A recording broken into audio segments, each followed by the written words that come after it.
फुललाई साथीहरू राम्रो बनाउनको लागि चाहिँ धेरै ट्रिक चाहिन्छ। ट्रिकको लागि हजुरहरूलाई चाहिएमा जानकारी चाहिएमा कसरी एकदम जहिले पनि हराभरा बनाउनु अनि मलिलो अनि हेर्दामा पनि एकदम सुन्दर कलकलाउँदो बनाउन चाहनुहुन्छ भने कमेन्ट गर्नु होला है त।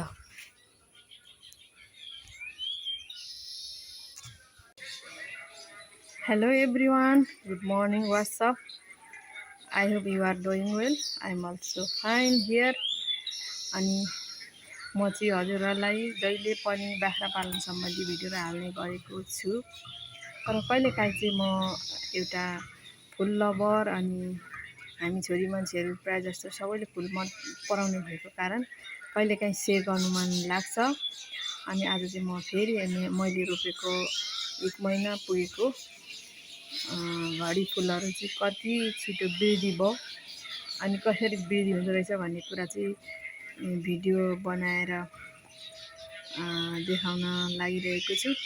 हजुरहरूले मन परेमा लाइक कमेन्ट र सब्सक्राइब गर्न नभुल्नु होला। अनि जति पनि युट्युब फ्यामिलीले हेरिरहनु भएकोमा थ्याङ्क यू सो मच र नयाँले हेर्दै हुनुहुन्छ भने चाहिँ don't forget to subscribe my channel. किनभने हजुरहरूको साथ र सपोर्टले चाहिँ म धेरै अगाडि बढिसकेको छु। अनि अझै पनि मलाई आशा छ हजुरहरूले चाहिँ साथ दिनुहुन्छ भने। र हजुरहरूले पनि फुलमा यसरी विभिन्न प्रकारको मलहरू अथवा कस्ता कस्ता प्रकारको मलहरू लाएर फुलहरूलाई उत्पादन अनि राम्रो आफ्नो गमला अथवा बगैँचालाई बनाउन सकिन्छ भन्ने बारेमा डिटेल चाहिएमा प्लिज कमेन्ट गर्नुहोला र स्किप नगरी हेर्नुहोला। Thank you so much. हजुर साथीहरू, मैले अस्ति यो खालको घडी फुल अथवा पर्टुलुकालाई चाहिँ अस्ति नर्सरी गरेको देखेको थिएँ। लगभग 1 महिना पनि भएको छैन। यी खालका फुलहरू चाहिँ मैले हजुरलाई देखाएको थिएँ।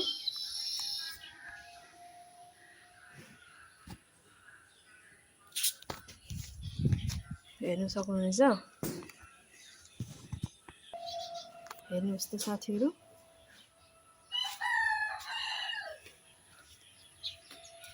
तपाईँहरू हेर्नु सक्नुहुनेछ कति छिटो यसले रूप लियो।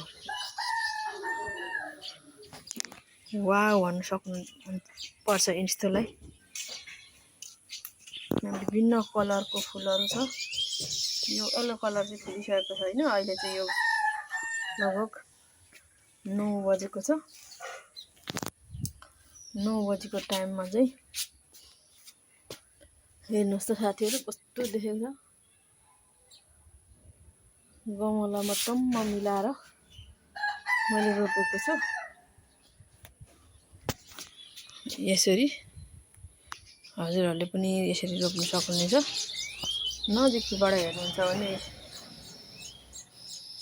विभिन्न कलरफुल हेर्नुहोस् त साथीहरू, एकदमै छिटो अनि राम्रो अनि 12 महिना फुलिरहने एकदम सुन्दरता देखाउने फुल चाहिँ हामीले यो घडी फुल अथवा पर्चुलुकालाई चाहिँ हामीले रोप्न सकिन्छ। यसरी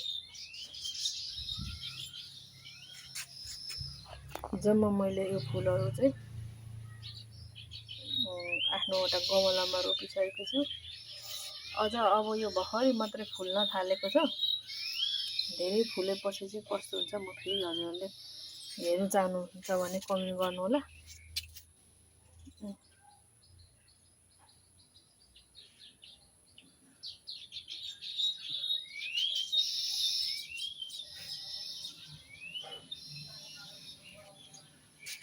अब यिनीहरू त मैले अस्ति नै हजुरहरूलाई देखाइसकेँ।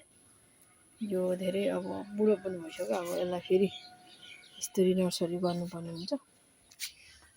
अनि नर्सरी गरेपछि यस्तो हुन्छ।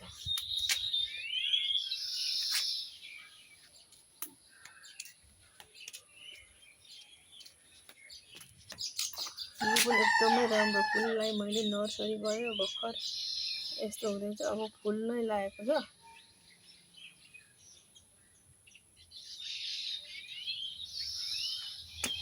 हिउँदाको याममा हुने फुलमध्ये यो पनि हो एक।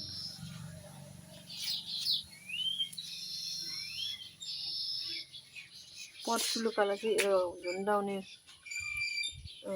गमलामा पनि मैले यसरी रोपेको छु। यो चाहिँ माथि झुन्डाउनको लागि।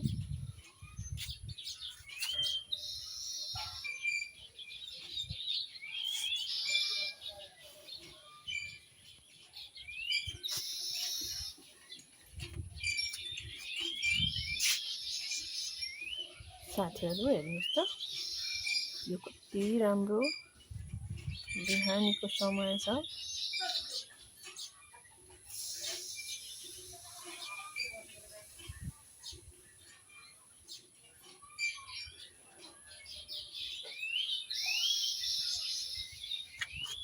एका बिहानमा बेगम बेगिल्ला पनि मैले यसरी काटेको पलाए अब फुल्छ। यो सबैलाई ठुलो भएपछि काटेर यसरी मिलाउनु पर्छ। मैले अस्ति पनि देखाएको थिएँ हजुरहरूलाई।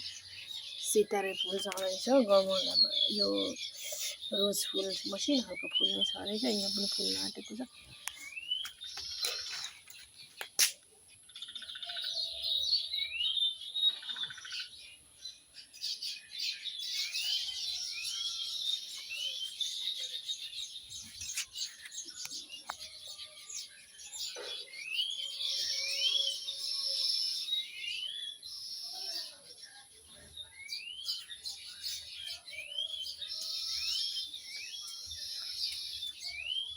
यो चाहिँ हो लालपाते साथीहरू। यस्तो दामी स्टिक छ।